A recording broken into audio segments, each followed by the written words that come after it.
The plight of the Wapiti natives has always been an especially interesting topic to me within Red Dead Redemption 2. Originally, it was because of the way Dutch involved himself in their situation. The cold, careless nature of taking advantage of their extremely delicate situation, and managing to turn it into the cornerstone of his brand new smoke and noise plan.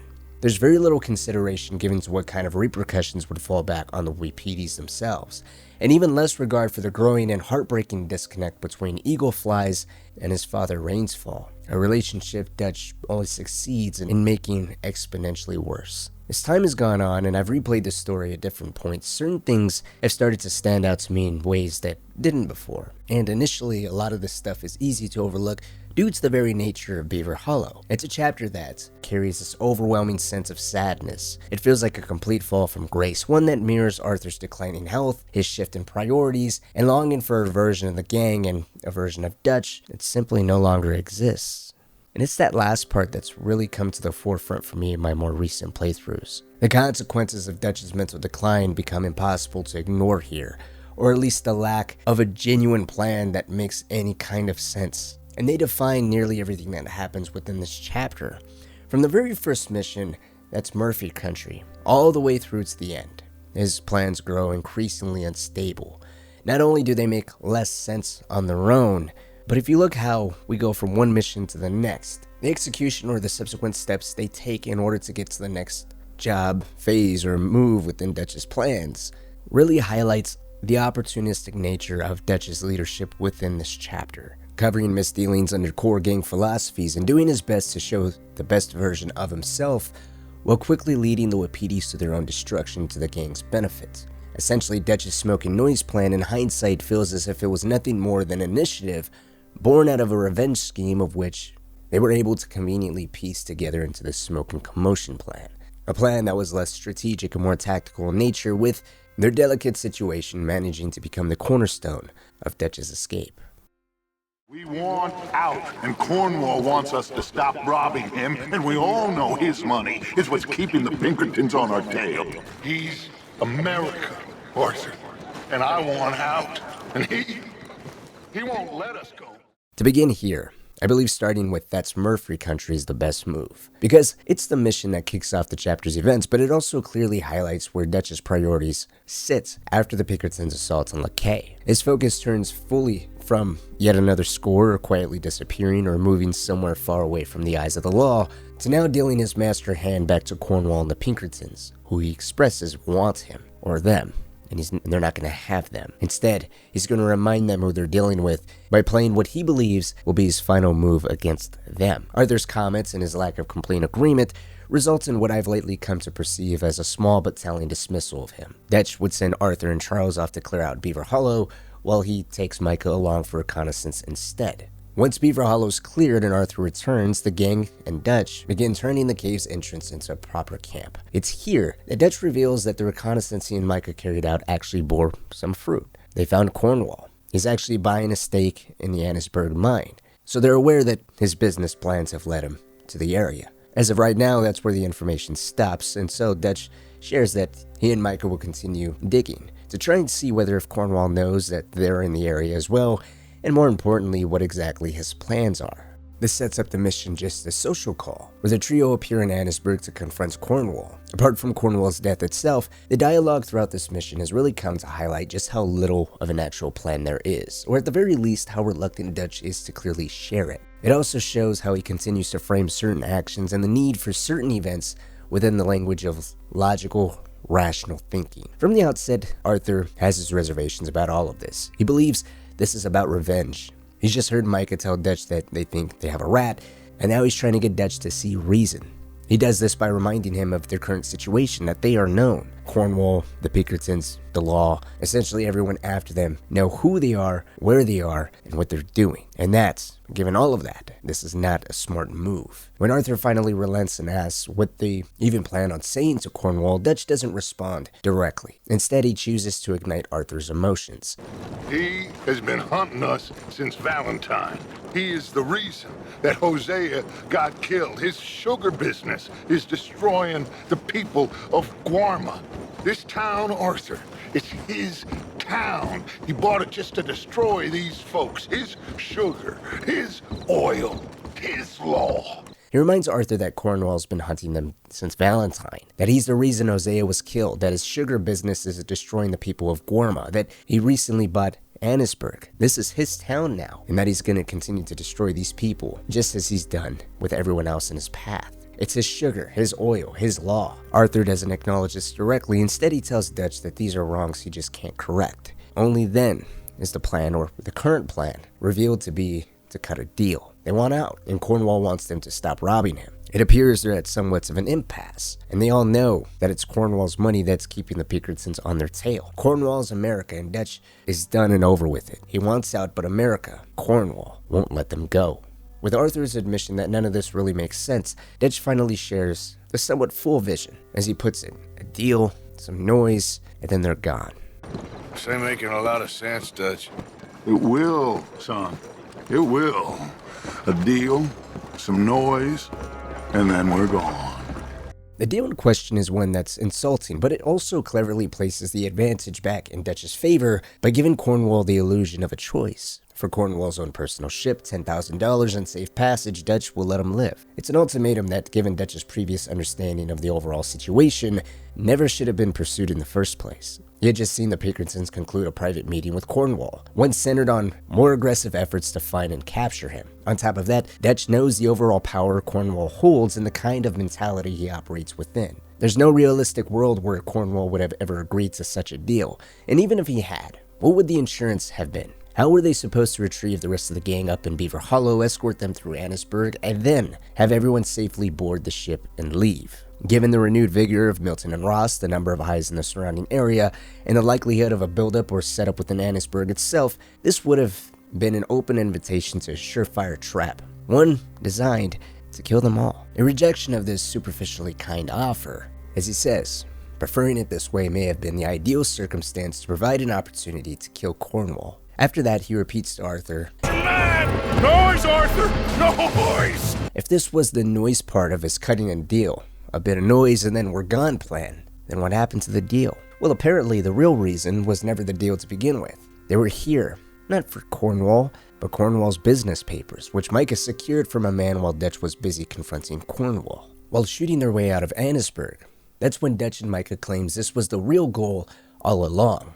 It subtly hints at an even deeper reluctance on their part to be honest with Arthur from the very beginning, to simply come clean and share the plan outright. Instead, the truth only comes to light, or at least the apparent truth, once it's already too late to matter. Nonetheless, these papers end up forming the backbone of Dutch's smoke and noise policy, finally giving some kind of overall direction to what he considers an actual score, something tangible he can point to as proof that all of this chaos is actually leading somewhere, which happen to be state bonds issued to none other than Leviticus Cornwall, located within his own oil factory within the Heartlands. With his eyes now on a prospective score, that information also came paired with what may have actually worked as a more solid version of his new commotion plan. The idea was to rob the stagecoach filled with explosives traveling from the Annesburg mine down to Saint Denis to be resold. Those explosives were meant to be stolen and repurposed by the Vandalin gang to then blow up a major bridge crossing. To, as Micah put it,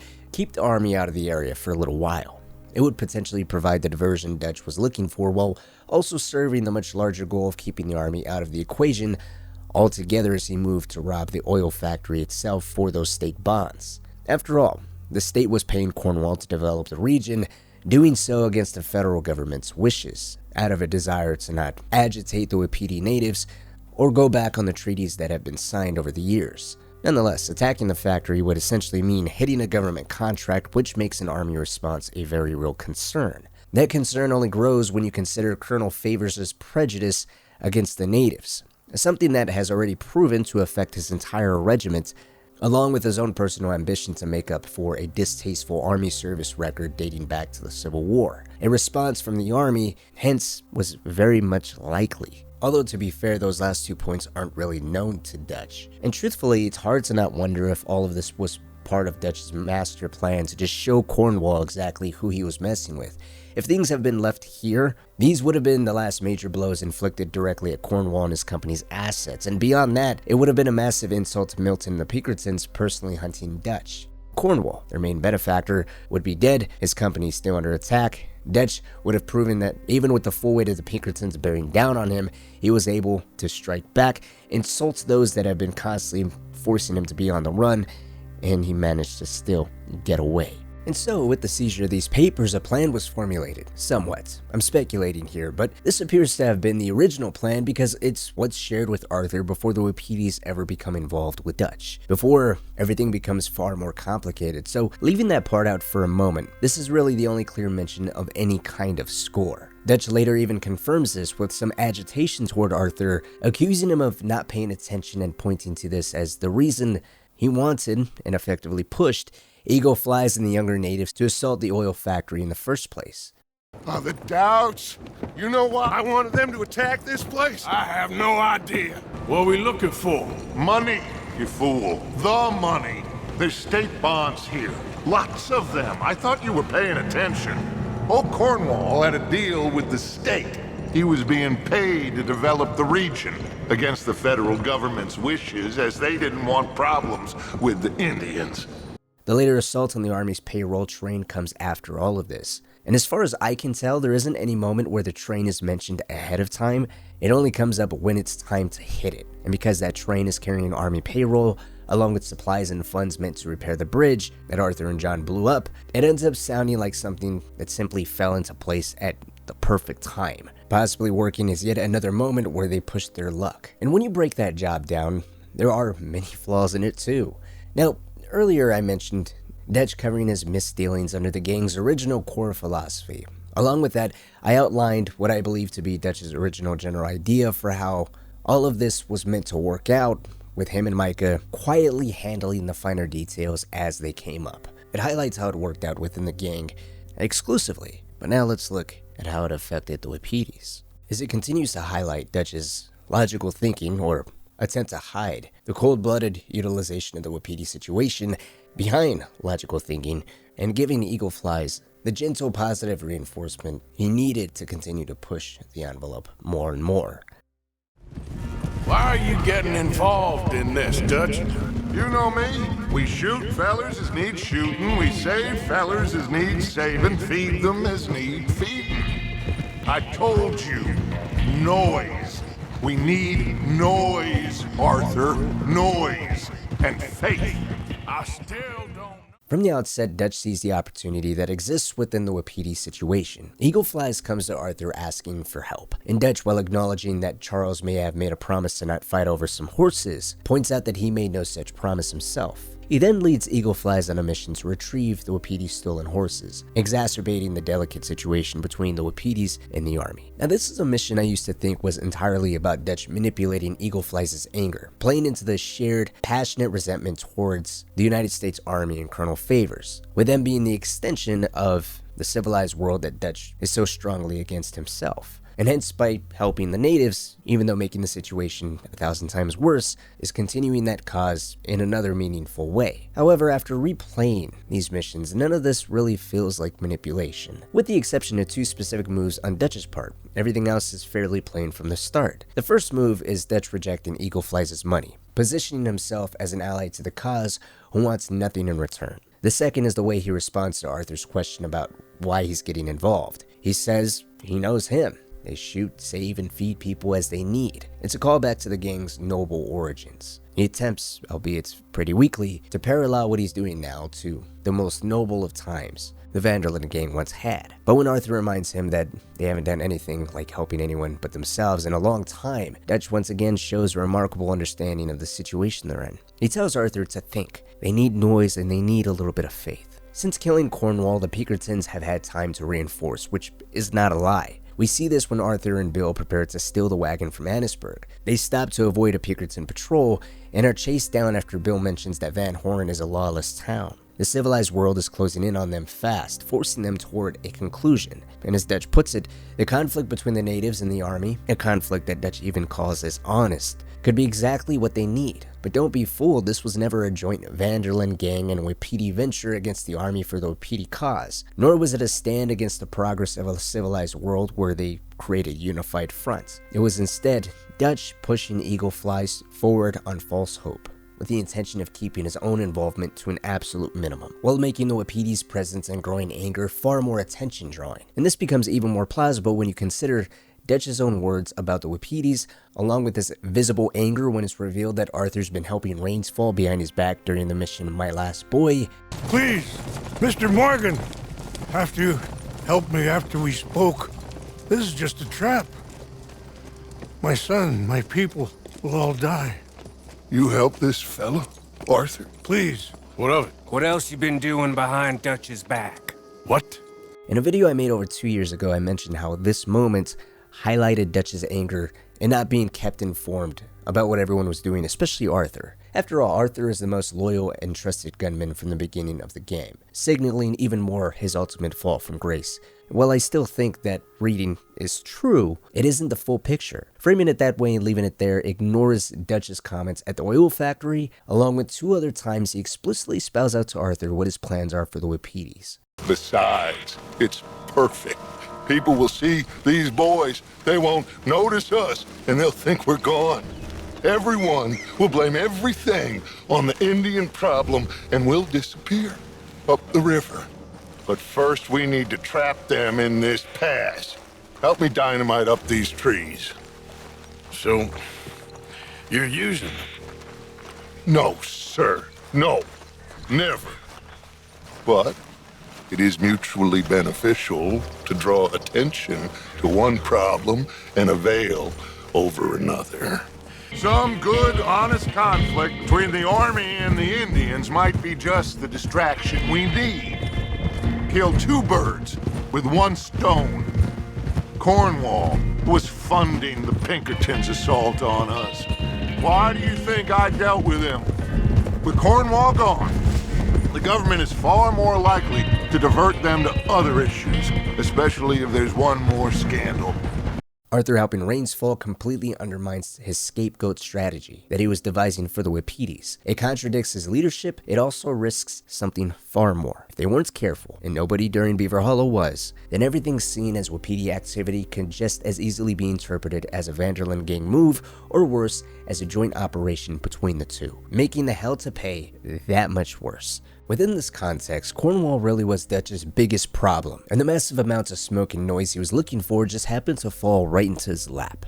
Even before the raid on the oil factory commences, Rains Fall puts perfectly into words just how detrimental Eagle Fly's meeting Dutch was. No, in any chance we had, your friend, Mr. Vanderland, has ensured relations between us and the army are worse than any point in the last 5 years. In the span of a couple of days, in-game time, 2 whole missions, Dutch managed to do more damage to the US Wapiti army relations in that short amount of time than the span of 5 whole years, wrapped in a group of people in a boiling situation that didn't require much effort on his part at all. And something I absolutely love is what happens if you complete all the missions involving Dutch and the gang first, saving the Rains Fall and Captain Monroe missions for the very end. You can hear the impact Dutch's actions have. Rains Fall explains that because of the raid Arthur and Dutch carried out with Eagle Flies, the very one where he gets captured, he's now sitting in jail awaiting death. A few moments later, while riding out with them, he comments on the bridge Arthur and John destroyed, sharing his fear that the army will blame the tribe for it regardless of the truth, and who was actually involved in that. A mystery Arthur doesn't really elaborate on. Both Rains Falls and Monroe's comments about the retaliatory attacks carried out by Colonel Favor's men show how these actions are splitting the tribe over what to do next, creating a much bigger divide internally at a time where retaliatory actions from the United States Army, specifically this regiment, are only escalating, and as a direct result of that, support for outright war is continuing to grow, which Rains Fall and many of the other elders within the tribe are well aware that outright war against them would be futile. It's a surefire way to pure annihilation, the very thing their enemy wants. And with Eagle Flies now in custody inside Fort Wallace, it becomes even harder to establish any kind of meeting between Favors and Rains Fall to meet some kind of common ground here. Truthfully, that worry is there regardless of the order of mission completion you decide to take up. It just so happens that if you do it this specific way, then the weights and destruction of Dutch's actions are really felt so much more. And so it's less about manipulating the Wapitis outright and more about fanning the flames. adding just enough gentle but powerful reinforcement to the idea that fighting is indeed viable, while also knowing exactly where they should stage such a fight. The only question that remains is this. Given how many times Dutch clearly outlines what he intended to do, had Arthur not been so committed to Charles, so friendly with Rain's fall, or so willing to question Dutch's plans and the reasoning behind them, would he have been able to identify it more clearly from the start? And if he had, would he have chosen to support it? Had these events taken place earlier in the game, would his mentality and overall position within those events be drastically different?